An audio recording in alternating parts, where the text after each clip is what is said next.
आज की इस क्लास में आज मैं कक्षा 11वीं वाले विद्यार्थियों को यहाँ पे गणित पढ़ाने वाला हूँ। तो चलो शुरू करते हैं। तो गणित सब्जेक्ट के अध्याय 2 को हम देखेंगे। अध्याय 2 में क्या दिया है? संबंध एवं फलन दिया हुआ है। अब ये एवं फलन वाले जो टॉपिक है, इसमें मैंने प्रश्नावली 2.1 और 2.2 को मैंने पूरा कंप्लीट करा दिया है। और 2.2 के बाद कुछ महत्वपूर्ण यहाँ पे बिंदु पॉइंट दिया है, उसको हम देखने वाले हैं। बहुत ही महत्वपूर्ण जानकारी है, इसलिए हम उसको देखेंगे। अगर जानकारी इंपॉर्टेंट नहीं होता तो उसको हम डायरेक्ट निग्लेक्टेड कर देते, या मैं उसे प्रश्नावली 2.3 में वो टॉपिक होता तो मैं उसको वहीं पे पढ़ा देता। लेकिन 2.3 में भी नहीं है वो, तो एग्जाम्पल के रूप में वो दिया हुआ है, तो एग्जाम्पल को भी देखेंगे, उसके कुछ महत्वपूर्ण टॉपिक को भी जानेंगे कि वो टॉपिक क्या है। तो चलो शुरू करें। तो यहाँ पे देखो, आपको यहाँ पे दिखाई दे रहा होगा, फलन दिखाई दे रहा है। यहाँ पे फलन क्या दिखा रहे हैं और फलन की परिभाषा यहाँ पे क्या बताया, देखो। हम एक विशेष प्रकार, यहाँ पे क्या लिखा है, हम एक विशेष प्रकार के संबंध का अध्ययन करेंगे जिसे हम क्या कहते हैं, फलन। अब हमें आगे और नहीं पढ़ना है। यहाँ पे ये पूरा दिया है ना, परिभाषा और विभाषा, ये समझाने के तरीके, ये पूरा बकवास है, पूरा बकवास। आपको ये चीज ध्यान ही नहीं देना है। मैं आपको अब ये समझाना चाहता हूँ कि ये क्या कह रहा है। ये अगर आप पढ़ोगे तो आपको पूरा का पूरा टाइम वेस्ट होगा, पूरा टाइम वेस्ट। ये फालतू है। ये इसलिए मैं बता रहा हूँ कि कुछ बच्चे जो है यहाँ से जेई के एग्जाम दिलाएंगे।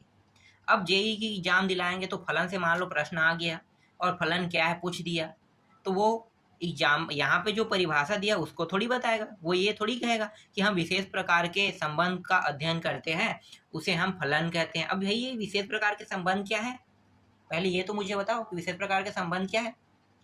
मजेदार टॉपिक तो है, लेकिन विशेष प्रकार का संबंध क्या है? तो चलो मैं आपको विशेष प्रकार के संबंध बताता हूँ। तो इससे पहले वाले जो प्रश्न वाले 2.2 है ना, उसको जब मैं समझा रहा था तो वही टॉपिक लेकर मैं यहाँ पे आपको समझाऊंगा, तो आपको अच्छे समझ में आएगा। तो ये जो वीडियो है मुख्य तौर पर जेई के लिए बहुत ही महत्वपूर्ण है, क्योंकि उन्हें जानना है कि ये फलन क्या है। तो चलो मैं इसे हटा देता हूँ मोबाइल को। अब यहाँ पे हम इन टॉपिकों को समझते हैं। तो यहाँ पे मैं एक चित्र बनाता हूँ, जो पहले वाले प्रश्न में हमने बनाया था ना, इससे पहले वाले प्रश्नावली में, वैसे ही हम यहाँ पे चित्र बना लेते हैं। ठीक है, यहाँ पे लिख लेते हैं। ये 1 हो गया, 2 हो गया, 3 हो गया, 4 और ये 5। यहाँ पे मैं ले लेता हूँ 2 और ये 4, 6, ये 8 और ये 10। अब यहाँ पे संबंध बताना है। संबंध डिसाइड करेगा। संबंध का मतलब क्या है, रिलेशन ना। तो रिलेशन, कई बार क्या होता है प्रश्न में आर आर दिया रहता है। आर का मतलब ये होता है रिलेशन, मतलब संबंध बताना। अब यहाँ पे हमें ये फलन बताना है, तो 1 का संबंध क्या होगा, 2 के साथ है। 2 का संबंध क्या होगा, 4 होगा। 3 का संबंध क्या हो रहा है, 6। 4 का संबंध 8। 5 का संबंध 10 के साथ है। अब यहाँ पे देखो, इन सभी का संबंध एक एक व्यक्ति के साथ है। मान लो ये व्यक्ति है, ठीक है, ये एक व्यक्ति, सभी 1 है, 2, 3, 4, 5, मतलब नंबर है। तो एक नंबर का संबंध एक नंबर के साथ ही हो रहा है, मतलब 1 का संबंध 2 के साथ है। तो क्या हो गया, अगर देखें तो एक पर्सन का संबंध एक पर्सन के साथ है। अगर आप इस तरह समझते हो तो आसान होता है। इसी तरह से देखो, दूसरा पर्सन का संबंध इसके साथ है, मतलब ये भी एक ही व्यक्ति का संबंध एक ही के साथ है। तो इस संबंध को ही हम कहते हैं विशेष संबंध कहते हैं। क्या कहते हैं, विशेष संबंध। समझ में आ गया? तो विशेष प्रकार के संबंध का अध्ययन हम करेंगे तो इसे हम क्या कहेंगे, फलन कहेंगे। तो ये क्या कहलाएगा, फलन कहलाएगा, फलन है। लेकिन इसका संबंध मैं 2 व्यक्तियों के साथ कर देता हूं, ध्यान देना। कैसे 2 व्यक्तियों के साथ, एक का संबंध मैं इसके साथ भी कर देता हूं, तो क्या ये अब फलन कहलाएगा? ध्यान देना, अब ये फलन नहीं कहलाएगा। अब ये क्या है, फलन नहीं है। भाई इसे आप इस तरह से समझो, एक शादीशुदा व्यक्ति है, परिवार चला रहा है। अब शादीशुदा व्यक्ति में मान लो किसी लड़के का संबंध 2 महिलाओं के साथ है। एक तो शादी पहले से हुआ है, एक महिला वो होगी, और दूसरी किसी अदर जो महिला है उसके साथ संबंध है। तो क्या ये मान्यता दे रहा है? नहीं देगा मान्यता भाई, कोई भी नहीं देगा। तो यही क्या कहलाता है, यही कहलाता है फलन नहीं है, कहलाता है। 2 व्यक्तियों के साथ संबंध होना फलन नहीं है। इस तरह से रिलेशन नहीं हो सकता, ये मान्य नहीं है, इसीलिए ये फलन नहीं होगा। इसका संबंध क्या होगा, इसके साथ होगा। ये मतलब ये पति है तो ये पत्नी है, पति का संबंध पत्नी के साथ है, ये संबंध कहलाता है।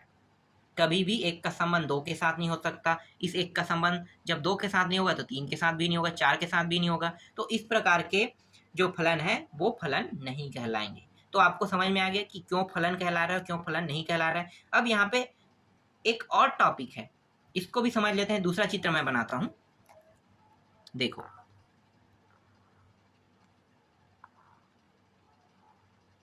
ये हो गया, ये अक्सर प्रांत के साथ डिसाइड होता है, ये चीज याद रखना ना। ये मान क्या है, ये प्रांत है और ये परिसर, ये प्रांत है और ये परिसर। प्रांत ही डिसाइड करता है कि ये फलन है कि नहीं, परिसर डिसाइड नहीं करता है, याद रखना। क्योंकि प्रांत की जो मान है, उसकी जो मान, प्रांत की जो मान है, इसका संबंध इसके एक व्यक्ति के साथ ही होना चाहिए। प्रांत के जो संबंध है परिसर के दो व्यक्ति के साथ नहीं। ये महिला है ना, तो महिला के दो के साथ संबंध नहीं होना चाहिए। अब अपोजिट करके देखते हैं। अपोजिट कैसे, यहाँ पे देखो 1 है, 2 है, 3 है, 4 दिया हुआ है। यहाँ भी मैं 1 2 3 और चलो यहाँ पे एक ही लिख लेता हूँ। ठीक है, पूरा पूरा मान नहीं लिखते हैं, 1 लिख लेते हैं। यहाँ पे 1 बस मान है पूरा। अब यहाँ पे देखो, इस 1 का संबंध इसके साथ भी है, इस 2 का संबंध इसके साथ है, 3 का संबंध इसके साथ है और 4 का संबंध इसके साथ है। अब मुझे बताओ, यहाँ पे ये प्रांत मान है और ये परिसर है, क्या ये फलन है? अब बताओ फलन है कि नहीं? तो ये फलन है। ठीक है, ये क्या है, फलन है। समझना, ये फलन है। ये जो मान है 1 है, इसका संबंध 2 के साथ नहीं होना चाहिए, लेकिन परिसर का संबंध इसके सभी के साथ हो सकता है। याद रखना, परिसर का संबंध प्रांत के सभी मानों के साथ हो सकता है, लेकिन प्रांत के सभी के संबंध, मतलब प्रांत के जो 1 का मान है उसके संबंध परिसर के 2 मान, 3 मान, 4 मान, 5 मान के साथ कभी नहीं हो सकता, सिर्फ 1 के साथ ही संबंध होगा। ये कहलाता है फलन कहलाता है। तो ये क्या है, फलन है। समझ में आ गया? यहाँ पे 2 चित्र मैंने बता दिया आपको, ये फलन है या नहीं इसको समझाने के लिए।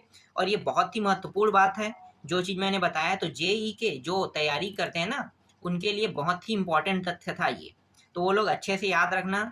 हो सकता है आपको ये आने वाले वक्त में काम आए। तो फलन आपको समझ में आ गया।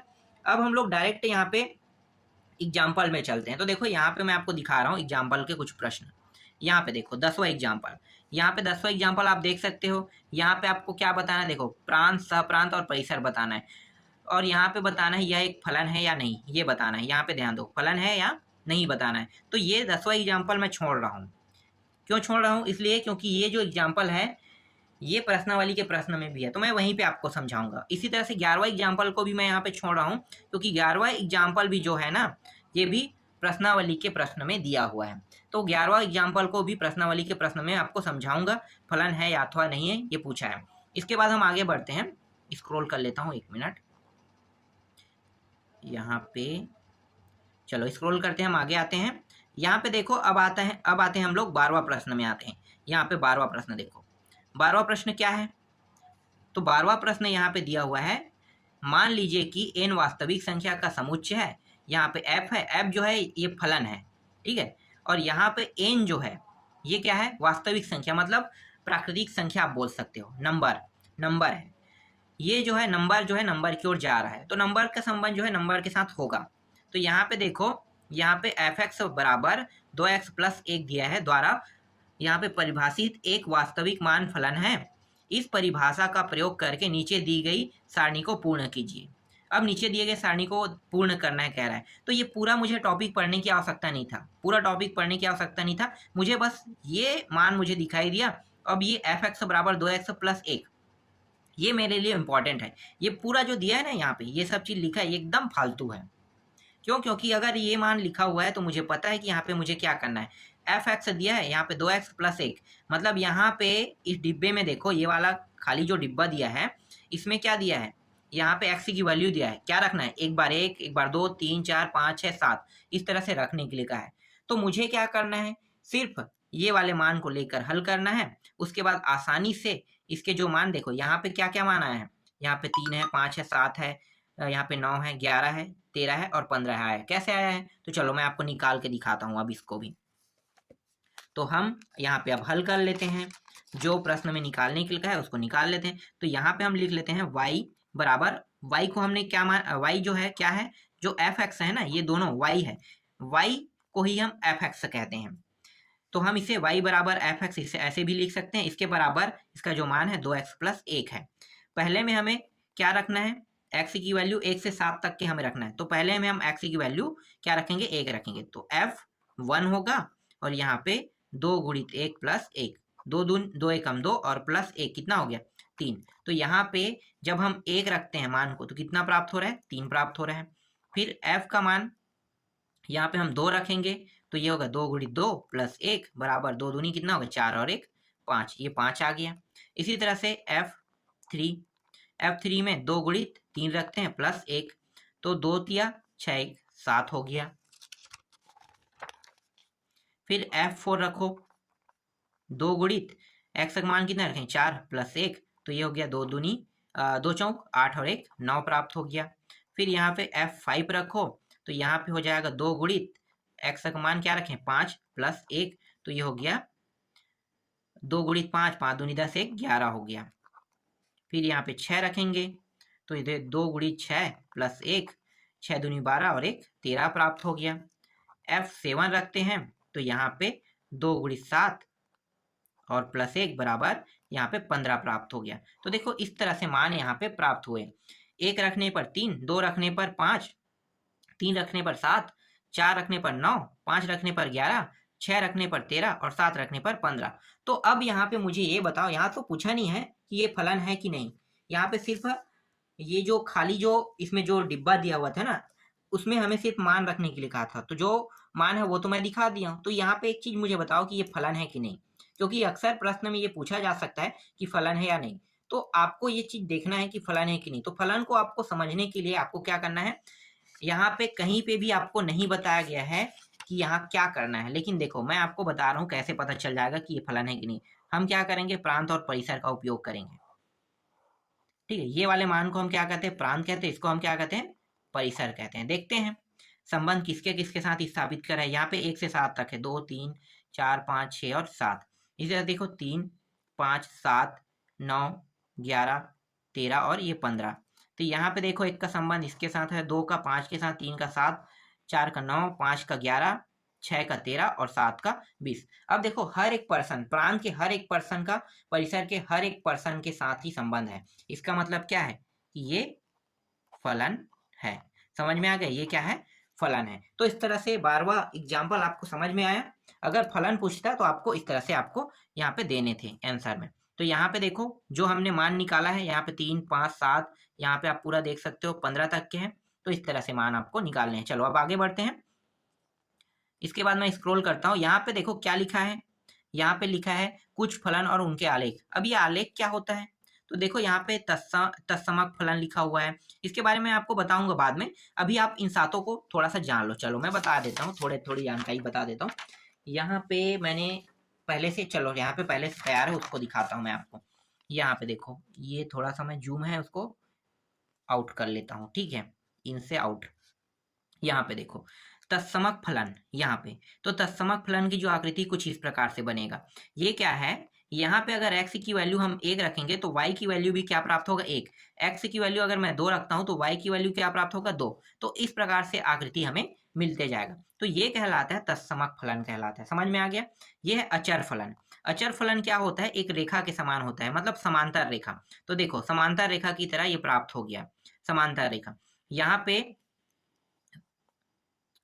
ये समांतर रेखा के रूप में प्राप्त हुआ है। तो ये देखो यहाँ पे आप सिर्फ लिख लेना समांतर रेखा, ठीक है, समांतर रेखा के रूप में ये प्राप्त हुआ। अब समांतर रेखा के रूप में तो यहाँ पे x और y की वैल्यू क्या क्या रखेंगे, समांतर रेखा प्राप्त होगा। तो इसको मैं आने वाले प्रश्नावली के प्रश्नों में अगर होगा तो मैं वहां पे समझा दूंगा, नहीं होगा तो आप लोग बस इतना ही जान लो कि समांतर रेखा है। इसके बाद बहुपद फलन देखो, बहुपद फलन क्या होता है। बहुपद फलन में अगर हम x की वैल्यू -2 रखते हैं तो y की वैल्यू क्या हो जाएगा, वर्ग होने पर। मतलब यहाँ पे हमें x की वैल्यू क्या प्राप्त होगा, x की वैल्यू यहाँ पे हमें वर्ग, एक सेकंड ना, ये मैं आपको समझाता हूँ। चलो बहुपद फलन को एक सेकंड, यहाँ पे नीचे में आते हैं। यहाँ पे देखो y बराबर यहाँ पे x का वर्ग कर दो। तो यहाँ पे मैं मान रख लेता हूँ y बराबर यहाँ पे 1 रखता हूँ, तो इसका वर्ग कितना प्राप्त होगा। अगर y का मान अगर मैं यहाँ पे 2 रखता हूँ तो कितना प्राप्त होगा, 4 प्राप्त होगा। यहाँ पे ये जो x की वैल्यू है ये प्लस में रखे हैं ना, ये प्राप्त हुआ। तो माइनस में भी इसको रख के देखेंगे तो यही मान दोनों में प्राप्त होगा। तो देखो प्लस और माइनस दोनों में रख रहे हैं, ये +1 रख रहे हैं, -1 रखे हैं तो भी 1 1 प्राप्त हो रहा है, और ये -2 और +2 रखेंगे तो भी 4 4 प्राप्त हो रहा है। तो यही कहलाता है बहुपद कहलाता है। तो बहुपद में जो आकृति प्राप्त होता है ना, कुछ इस प्रकार से प्राप्त होता है या इस प्रकार से प्राप्त होता है। ठीक है, यह आकृति हमेशा ऐसी प्राप्त होगा। तो ये बहुपद होता है। मैं बता दिया कि एक्स की वैल्यू क्या रह सकता है, एक्स की वैल्यू -2 से +2, या बढ़ा लो तो प्लस, आगे बढ़ाओगे तो माइनस की वैल्यू बढ़ाओगे, जितना आप बढ़ाओगे पीछे जाओगे माइनस में, उतना ही आपको प्लस में भी जाना है, याद रखना। ये कहलाता है बहुपद फलन कहलाता है। अब यहाँ पे देखो परिमेय फलन है, ये रहा परिमेय फलन। परिमेय फलन क्या होता है, परिमेय फलन की आकृति कुछ इस प्रकार से बनता है, यहाँ पे अंदर घेरे और यहाँ पे 20 है, ये दोनों मान प्लस प्लस में, ये दोनों मान माइनस माइनस में, तो इसी प्रकार की आकृति यहाँ पे प्राप्त होगा। ये कहलाता है परिमेय फलन। परिमेय फलन की मैं मान तो नहीं बता रहा हूँ, लेकिन यहाँ पे समझने वाली पॉइंट क्या है कि देखो ये मान प्लस में, ये भी मान प्लस में है, दोनों वैल्यू प्लस प्लस में आ रहा है, एक्स की वैल्यू भी प्लस में, वाई की वैल्यू भी प्लस में। यहाँ पे क्या होगा, यहाँ पे दोनों जो वैल्यू है किस में आ रहा है, माइनस में, प्लस की भी वैल्यू और माइनस की भी वैल्यू, सॉरी ये माइनस लिखो, माइनस है ये भी माइनस, दोनों वैल्यू माइनस माइनस में आ रहा है, तो ये परिमेय फलन का होता है। फिर मापांक देखो, मापांक में क्या होता है, इस तरह से एक रेखा इधर जाएगा और इस तरह से एक रेखा इधर जाएगा, तो इस प्रकार के एक कोण का निर्माण करता है। देखो ये रहा कोण, कोण का निर्माण करता है, ये कहलाता है मापांक फलन। क्या कहलाता है, मापांक। मापांक फलन में एक्स की वैल्यू ऐसी जब मानोगे तो आपको एक कोण का निर्माण करते हुए दिखाई देगा, तो यही क्या कहलाता है, मापांक फलन कहलाता है। फिर देखो चिन्ह फलन।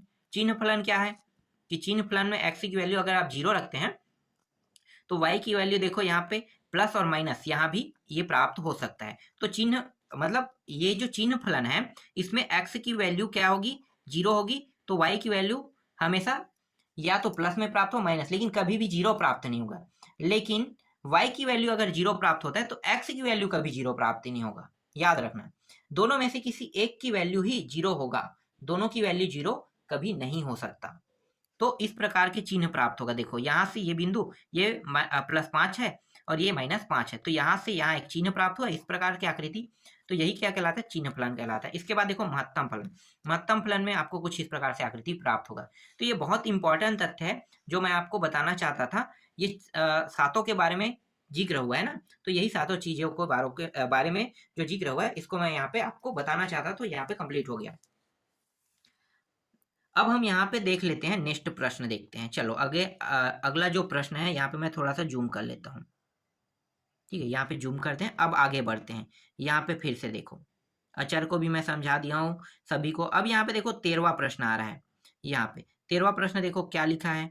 यहाँ पे अगर 13वां प्रश्न देखते हो तो y बराबर f(x) बराबर x²।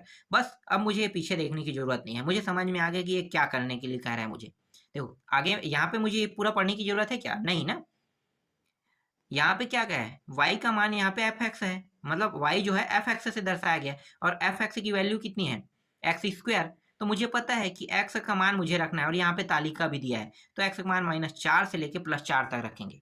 अब यहाँ पे देखो, यहाँ पे आ रहा है -4 से +4, ये किस प्रकार के फलन है ये मुझे बताओ। अब अभी मैंने आपको समझाया कि प्लस से शुरू होके माइनस तक के खत्म होता है। देखो प्लस यहाँ पे है और ये माइनस है, माइनस या प्लस, तो इसे हम किस प्रकार के फलन कहते हैं, जिसमें x का वर्ग दिया हुआ है, इसे हम कहते हैं बहुपद फलन। चलो मैं बना के बताता हूँ बहुपद फलन। अभी मैंने आपको समझाया ना, ये देखो बहुपद फलन में कुछ इस प्रकार की आकृति प्राप्त होगा, ये मैंने बताया था आपको। तो चलो बहुपद फलन के लिए हल करते हैं। तो कैसे हल होगा, तो यहाँ पे हम आ जाते हैं, यहाँ पे हम उन मानों को रख लेते हैं। क्या क्या मान था भाई, तो यहाँ पे y बराबर दिया हुआ था f(x) और f(x) की वैल्यू x का वर्ग दिया हुआ था। ठीक है, पूरा मुझे पढ़ने की आवश्यकता नहीं है। वहां पे लिखा है x बिलोंग करता है r के साथ, अरे भाई r के साथ बिलोंग तो करेगा ना, r रिलेशन करेगा तभी तो वो बना पाएगा, अगर रिलेशन साबित नहीं कर पाएगा तो आगे तो कुछ होगा ही नहीं, तो ये स्वाभाविक बात है। तो इस तरह से आपको करने हैं। यहाँ पे मुझे कितने से कितने मानने के लिए कहा है, -4 से +4, तो मैं -4 से +4 मान लेता हूँ। तो f -4 पहले मानता हूँ, तो f -4 मानूंगा, तो यहाँ पे x की वैल्यू क्या है, -4, मतलब ये x वर्ग है, तो -4 का क्या हो जाएगा, वर्ग हो जाएगा, तो यहाँ पे प्राप्त होगा 16। इसी तरह से f के बाद -3 है, तो यहाँ पे -3 का वर्ग करूंगा तो कितना प्राप्त हो जाएगा, 9 प्राप्त हो जाएगा। f -2, तो यहाँ पे -2 का वर्ग करूंगा तो कितना प्राप्त हो जाएगा, 4 प्राप्त हो जाएगा। और f -1, यहाँ पे -1 का वर्ग करूंगा तो कितना प्राप्त होगा, 1। फिर f का 0 करेंगे तो यहाँ पे 0, इसका वर्ग करेंगे तो 0 ही प्राप्त होगा। अब पुनः क्या करेंगे, अब ये सारी वैल्यू जो है वो प्लस में रखेंगे। तो देखो यहाँ पे मैं साइड में करता हूँ, ठीक है, ये उल्टा होते जा रहा है। तो यहाँ पे यहाँ से मान लेते हैं, नीचे में ना लिख के मैं यहाँ बगल से ऊपर करते जाऊंगा। F1 रखूंगा तो यहाँ पे 1 का वर्ग बराबर 1 ही होगा। F2 करूंगा तो F का जो मान है मतलब 2 का वर्ग है वो 4 होगा। फिर F3 करूंगा तो 3 का वर्ग बराबर 9। फिर F4 रखूंगा तो 4 का वर्ग बराबर कितना हो जाएगा, ये 16 हो जाएगा। तो देखो ये 16 प्लस में भी प्राप्त हुआ है और यहाँ भी प्लस में, सभी मान मतलब y की जो वैल्यू है वो पूरा का पूरा प्लस में प्राप्त हुआ। तो इसमें किस प्रकार की ग्राफ बनेगा, तो देखो मैं यहाँ पे ग्राफ बना के दिखाता हूँ अब आपको। यहाँ पे ले लो इस प्रकार से ऐसी और इस तरह से ऐसे। हमें ये देखना है कि हमने x की वैल्यू कहाँ से कहाँ तक लिया है। तो देखो -4 से लेके +4 तक गया है, तो हमें यहाँ पे 4 तक लेना है। 1 1 2 2 3 3, ये 4 4, ठीक है, 1 2 3 और 4, ये भी ऐसे ही हो गया। ये रहा, ये पूरा मान माइनस में था प्लस में। अब देखो यहाँ पे माइनस वाले साइड में देखो, जब माइनस रखते हैं तो 16 बिंदु पॉइंट प्राप्त हो रहा है। तो यहाँ पे इस तरह से मैं लिख लेता, 1 2 3 4 5 6 7 8 9 11 12 13 14 15 16, इस तरह से 16 पॉइंट गया। बहुत छोटा छोटा मैंने बनाया यहाँ पे, क्योंकि 16 बहुत लंबा जा रहा है। तो हम क्या कर रहे हैं, छोटा कर देते हैं, या फिर हम एक बिंदु पॉइंट को हम पैमाना मान के 2 रख सकते हैं या 4 रख सकते हैं, तो आसान हो जाएगा। तो यहाँ पे इस तरह से हम रख लेते हैं। अब यहाँ पे देखो 16 है, माइनस हमें यहाँ पे देखना है और 16 यहाँ पे y सेक्शन में देखना। तो ये y सेक्शन है, तो ये -4 जो है, ठीक है, -4 ये x सेक्शन है ना, ये प्लस वाला सेक्शन है, ये x का माइनस वाला, ये प्लस वाला है y का, और ये नीचे वाला जो है वो माइनस सेक्शन है। तो हमें क्या देखना है, यहाँ पे माइनस सेक्शन में देखना है और 16 बिंदु पॉइंट पे जाना है। तो यहाँ पे 16 बिंदु पॉइंट कुछ यहाँ पे बनेगा। इसके बाद देखो जब हम -3 में आते हैं तो इसका बिंदु पॉइंट में कितना प्राप्त हुआ, 9। तो हमें यहाँ पे 3 घटा देना है, 3 नहीं, कितना घटाना है, 9 तक के जाना है ना। तो हमें यहाँ से गिना 1 2 3 4 5 6 7 8 9, यहाँ पे और यहाँ पे 3। तो ये यहाँ पे बिंदु पॉइंट आ गए 3 और यहाँ पे 9। फिर यहाँ पे देखो जब -2 पे आते हैं तो ये -2 और इसका y सेक्शन में कहाँ पे आएंगे, 4 बिंदु, 1 2 3 4, ये 4 यहाँ पे आ गया। फिर 1 में आते हैं तो यहाँ पे देखो 1 है, ये रहा, -1 रखने पर एक ही बिंदु पॉइंट प्राप्त होते हैं। तो इन दोनों को अब मिलाओ, ये सारे रेखाएं ये मिला लिया।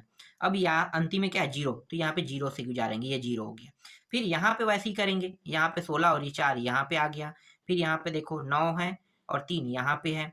फिर 4 है, हमें देखना 2 में आते हैं और 4 कहाँ है, यहाँ पे है, तो ये इस तरह से 4 हो गया। फिर 1 में देखना है तो ये 1 वाला बिंदु पॉइंट है इस तरह से।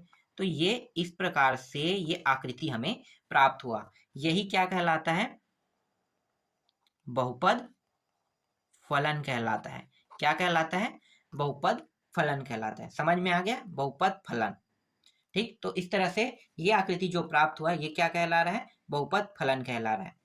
चलो आगे देखते हैं। इसके बाद देखो नेक्स्ट जो एग्जाम्पल है उसको देख लेते हैं। 1 मिनट, यहाँ पे मैं बहुत आगे आ गया क्या, चलो देखते हैं। नेक्स्ट एग्जाम्पल क्या है, देखो यहाँ पे ये आकृति भी वैसे ही प्राप्त होगा। देखो यहाँ पे एक एग्जाम्पल है, क्या है, ध्यान देना, मैं यहाँ पे थोड़ा सा जूम कर लेता हूँ, ठीक है। अब देखो जूम कर रहा हूँ तो आपको स्पष्ट से दिखाई दे रहा होगा।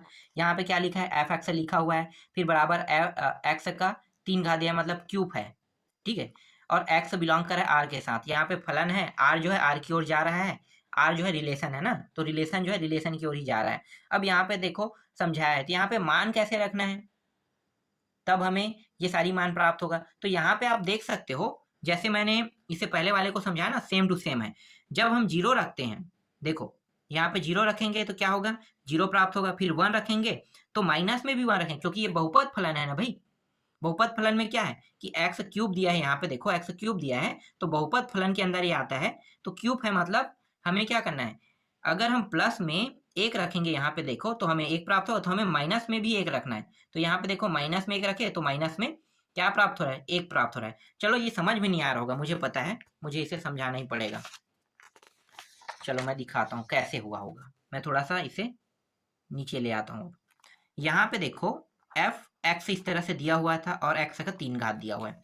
पहले में मैं रख लेता हूँ 0, f(0) बराबर यहाँ पे 0 का 3 घात बराबर कितना प्राप्त होगा, 0।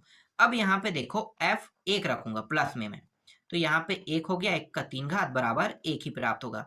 यहाँ पे f माइनस रखूंगा तो यहाँ पे माइनस का ये 3 घात। अब यहीं पे माइनस आने के कारण बहुत से लोगों को कंफ्यूज हो रहा होगा कि इसका मान जो है वो माइनस में कैसे आया। तो देखो यहाँ पे क्या है, घात क्या है, विषम है। यहाँ पे एक चीज याद रखना कि सम और विषम, सम संख्या क्या है 2 4 6, विषम क्या है 1 3 5 7, इस तरह से बढ़ते रहेगा, और 2 4 6 8 इस तरह से बढ़ते रहेगा।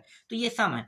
घात अगर विषम होता है तो हर मान क्या होगा, माइनस में आएगा, और घात अगर सम है तो हर मान क्या हो जाएगा, प्लस में हो जाएगा। तो यहाँ पे देखो घात क्या है, 3 है, 3 है मतलब विषम है, तो इसका मान किस में प्राप्त होगा, माइनस में प्राप्त होगा।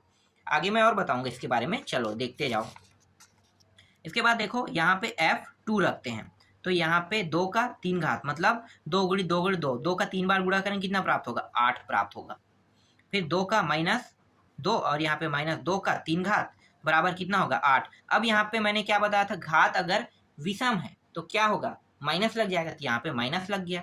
इसके बाद देखो f माइनस यहाँ सॉरी पहले प्लस ले लेते हैं 3, फिर यहाँ पे 3 का 3 घात बराबर कितना हो जाएगा, 3 का 3 बार गुणा मतलब 27 आ जाएगा। 3 गुणी 3 गुणी 3, 3 9 9 27।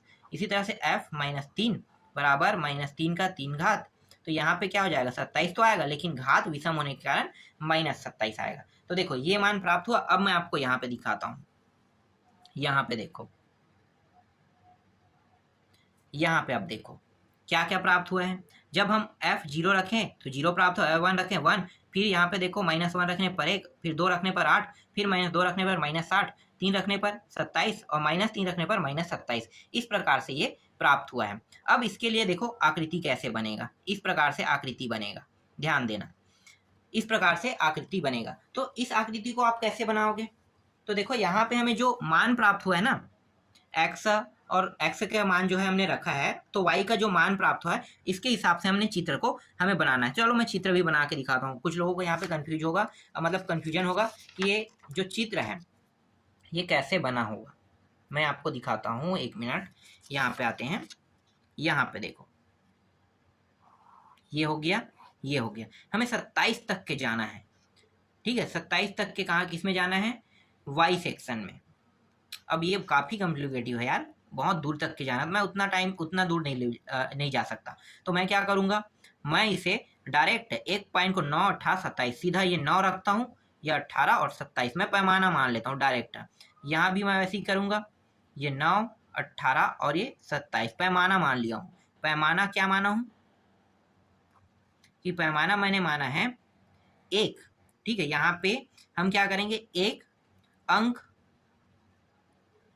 बराबर 9 अंक हमने माना है। जब हम x में 1 अंक जाएंगे 2 3, यहाँ पे 1 2, यहाँ पे, ठीक है, सभी माइनस में है। अब यहाँ पे देखो, अगर हम x सीरीज में 1 अंक चढ़ेंगे तो y सीरीज में हम कितने जाएंगे, 9 अंक। तो यहाँ पे 1 9, इस तरह से हमने माना है। अब यहाँ पे सभी के मान रखते हैं, देखो -27 है, तो ये पूरा मान किसमें है, 27 जो है माइनस y सेक्शन है ये, ठीक है, ये पूरा x सेक्शन को बता रहा है। यहाँ पे देखो, चलो मैं बताता हूँ, ये क्या है, ये पूरा x का मान है, ठीक है, x के लिए जो मान रखना है हमें, और ये जो निकला है ना ये पूरा y का मान है, ये y है और ये पूरा x है। तो हम y के में देखते हैं, ठीक है, यहाँ पे देखो नीचे से शुरू करेंगे। यहाँ पे जब हम -3 रखेंगे तो हमें कितना प्राप्त होगा, y में 27 तक के चढ़ना है। तो देखो -3 कहाँ पे, यहाँ पे, और y कहाँ पे, यहाँ पे, तो y में ये 3 और ये यहाँ पे आ गया, ठीक है। इसके बाद देखो प्लस है, प्लस को अभी हटा दो, अभी सिर्फ माइनस को देखो, ये माइनस है, -2 में आते हैं तो कितना जाएंगे, 8 तक के जाएंगे। तो देखो ये -2 आ गया। अब 8 तक के जाना है तो 8 यहाँ पे होगा लगभग, ये जो 9 है ना यहाँ पे आ रहा है, और ये इसके नीचे मतलब ये 2 पॉइंट और यहाँ पे 8 यहाँ पे आएगा, थोड़ा सा इससे 9 से नीचे, ठीक है, इस तरह से। फिर यहाँ पे देखो 1 रखते हैं, कहाँ पे है, माइनस में 1 रखेंगे तो कितना प्राप्त होगा, -1, तो यहाँ पे माइनस में ही प्राप्त होगा। तो ये रहा -1 का सीरीज है ये वाला, और यहाँ पे कुछ यहाँ पे पॉइंट होगा तो यहाँ पे आ जाएगा -1। अब इसको जोड़ लेते हैं, तो ये हो गया ऐसे ऐसे, फिर ये हो जाएगा 0। सेम आकृति ना, यही जो आकृति बना है ये यहाँ भी बनेगा, ठीक है, यहाँ भी बनेगा। जैसे कि ये कहाँ से गया है, ये कुछ इस प्रकार से गया है, मैं 1 मिनट दिखाता हूँ, ये ऐसे, फिर यहाँ पे 8 पॉइंट तक के गए दूसरा में, तो दूसरा में 8 पॉइंट ये हो जाएगा, और फिर 27 पॉइंट तक के गया, मतलब यहाँ पे तीसरा में इस तरह से। तो सेम आकृति, जो ऐसा आकृति यहाँ पे बना है वही ये आकृति यहाँ भी बनेगा। समझ में आ रहा है? तो यही आकृति देखो, यहाँ पे मैंने पैमाना माना इसलिए थोड़ा अलग दिखाई दे रहा है, लेकिन यही आकृति जो है यहाँ पे मैंने बनाया है। ठीक है, पैमाना मानने के कारण ये अलग दिखाई दे रहा है। बाकी सेम टू सेम जैसी आकृति वहां पे मिला है वैसी आकृति यहाँ भी आपको मिलेगा। चलो आगे देखें, अब नेक्स्ट प्रश्न स्क्रॉल कर लेते हैं फिर से, यहाँ पे आते हैं। अब 15वां प्रश्न में आते हैं। देखो 15वां प्रश्न क्या है, यहाँ पे देखो एक वास्तविक मान फलन f जो है, संबंध f मतलब फलन होता है, तो r का जो इस बार जो r-0 दिया है क्या, हाँ r-0, और ये किसकी ओर जा रहा है, r की ओर जा रहा है। इसके बाद देखो यहाँ पे क्या है, एक सेकेंड है ना, इसे मैं थोड़ा सा, ठीक है नहीं ये सही है, इसे कुछ नहीं करना है, हमें यहाँ पे करना है। ठीक है, तो इस फलन का प्रांत तथा परिसर क्या है। अब प्रांत तथा परिसर बताना है, तो इसमें कुछ नहीं करना है, बस आपको क्या करना है, यहाँ पे 1/x x की वैल्यू आपको रख देना है, तो ये पूरा मान ना निकल जाएगा। ठीक है, जैसे हमने बनाया वैसे ही बनाना है आपको, तो आसानी से निकल जाएगा। x का मान कितना रखना है, देखो x का मान 2 रखोगे तो यहाँ पे -0.5 आ जाएगा। x का मान जब आप 1.5 रखोगे तो ये मान प्राप्त होगा। फिर x का मान देखो -1 रखोगे तो ये, और -0.5 रखोगे 2 प्राप्त होगा। फिर 0.25 रखोगे 4 प्राप्त होगा। कैसे प्राप्त होगा समझ में आ रहा है ना, रखना बस है मान, कुछ नहीं करना है, आसानी से आपका मान निकल जाएगा। और इसके लिए आपको ग्राफ बनाना है, तो देखो ग्राफ इस प्रकार से बनेगा, ये रहा ग्राफ, इस प्रकार से बनेगा। ग्राफ में अब नहीं बताने वाला हूं, बस मैं आपको सॉल्यूशन बता रहा हूं इसका। तो चलो यहाँ पे देख लेते हैं, हो सकता है थोड़ा बहुत आपको डाउट होगा इन प्रश्नों में, तो देख लेते हैं। ठीक है, छोड़ू या आगे बढ़ूं, एक काम करते हैं, इसे मैं छोड़ देता हूँ, क्योंकि आपको, मुझे पता है कि आप लोग इसके मान को निकाल लोगे, इसलिए हम इसे छोड़ देते हैं। आसान है, प्रश्न बन जाएगा। आपको क्या करना है, बस 1/x से यहाँ पे दिया ना, ये देखो कहाँ पे है भाई, यहाँ पे देखो ये रहा, f(x) बराबर 1/x दिया है। तो हम क्या करेंगे, यहीं पे x के मान को रखेंगे। यहाँ पे देखो पूरा x का मान क्या क्या रखना है यहाँ पे बताया है, बस आपको हल करते जाना है, निकल जाएगा। चलो आगे बढ़ते हैं, इसे मैं छोड़ देता हूँ, या आप लोग बना के देखना। अब आगे बढ़ते हैं, यहाँ पे नेक्स्ट जो एग्जाम्पल उसमें आते हैं, वास्तविक फलनों का बीजगणित। यहाँ पे तो बीजगणित वाले टॉपिक का ये थोड़ा अलग होगा ये हल। देखो मैं आपको डायरेक्ट प्रश्न दिखाता हूँ। यहाँ पे देखो 16वां प्रश्न, देखो 16वां प्रश्न क्या है, यहाँ पे दिया है, मान लीजिए कि f(x) बराबर x² तथा g(x) बराबर 2x + 1 दो वास्तविक फलन है।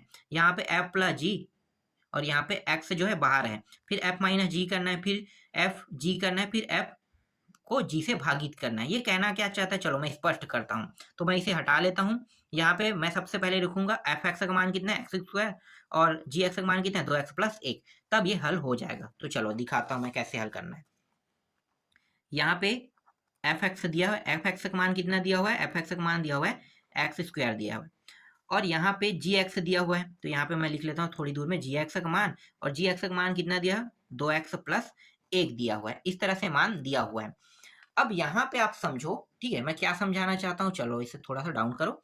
यहाँ पे देखो ये जो f है ना, और यहाँ पे g है, इसको पहले में हमें जोड़ने के लिए कहा है, तो सबसे पहले हमें जोड़ेंगे, तो f और g को जोड़ दो, तो ये f + g हो गया। यहाँ पे जो ये x है ये क्या हो जाएगा, उभयनिष्ठ के रूप में बाहर आ जाएगा, दोनों में था तो दोनों से बाहर आ गया। तो इसी तरह से यहाँ पे x का वर्ग और जोड़ना है, मतलब ये दोनों प्लस, और इसका मान कितना है, g का मान 2x + 1 है। तो ये रहा इसका आंसर, पहले का निकल गया, समझ में आया। अब हमें क्या करना है, इसको घटाने के लिए क्या है, तो हम क्या करेंगे, f - g को घटाएंगे, और x यहाँ पे फिर उभयनिष्ठ निकल गया, यहाँ पे x का वर्ग, जब घटाएंगे तो यहाँ पे दोनों मान क्या हो जाएंगे, माइनस में आएगा, तो ये -2x प्लस, सॉरी ये भी माइनस हो जाएगा, -1 आ जाएगा।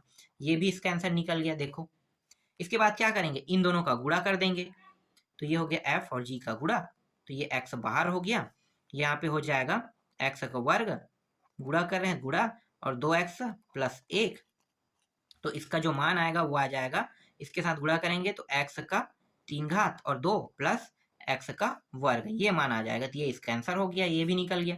फिर क्या करेंगे, f भागी g करने के लिए क्या है, f भागी g कर दो, ये रहा, यहाँ भी x उभयनिष्ठ निकल गया, यहाँ पे f का मान क्या है, x का वर्ग, और इसका मान है 2x + 1, ये भाग तो नहीं होगा, तो यही क्या होगा, इसका आंसर होगा। तो इस तरह से 16 एग्जाम्पल को आपको बनाना है। फिर यहाँ पे हम आते हैं नेक्स्ट एग्जाम्पल क्या दिया हुआ है, यहाँ पे देख लेते हैं। यहाँ पे आ गया, बहुत नीचे आ गया फिर स्क्रॉल होके। ठीक है, देखते हैं कहाँ पे है। हाँ, यहाँ पे है 17वां। देखो 17वां प्रश्न। 17वां प्रश्न भी बहुत आसान है, यहाँ पे आपको दिखाता हूँ मैं। 17वां प्रश्न में देखो क्या दिया है, एफ एक्स का मान दिया है और जी एक्स का मान दिया है यहाँ पे। ठीक है, एफ एक्स देखो यहाँ पे क्या है, ये रहा एफ एक्स का मान और ये जी एक्स का मान। ठीक है, क्या करना है यहाँ पे, करने वाला जो टॉपिक है यहाँ पे बताया, एफ और जी को यहाँ पे जोड़ना है, फिर घटाना है, फिर गुणा करना है, फिर भाग करना है, इस तरह से। तो देखो क्या क्या मान प्राप्त होगा जब हम दोनों को जोड़ेंगे। यहाँ पे देखो, यहाँ पे क्या है, एफ एक्स दिया है और यहाँ पे एफ जी दिया हुआ है। जब हम इन दोनों को जोड़ेंगे तो हमारा जो मान आएगा वो कितना आएगा, देखो एक्स और ये प्लस जोड़ दिया, घटाने पर ये घटाएंगे इस तरह से, गुणा करने पर आपको इस तरह से गुणा करना है, इस तरह से मान प्राप्त होगा, और भाग करोगे तो इस तरह से मान प्राप्त होगा। तो ये 17वां एग्जाम्पल भी आपको समझ में आया होगा। तो इस तरह से आपको बनाने हैं। अब वीडियो जो है बहुत लंबा हो चुका है, इसलिए प्रश्नावली के प्रश्न को मैं नेक्स्ट वीडियो में आपको बताऊंगा।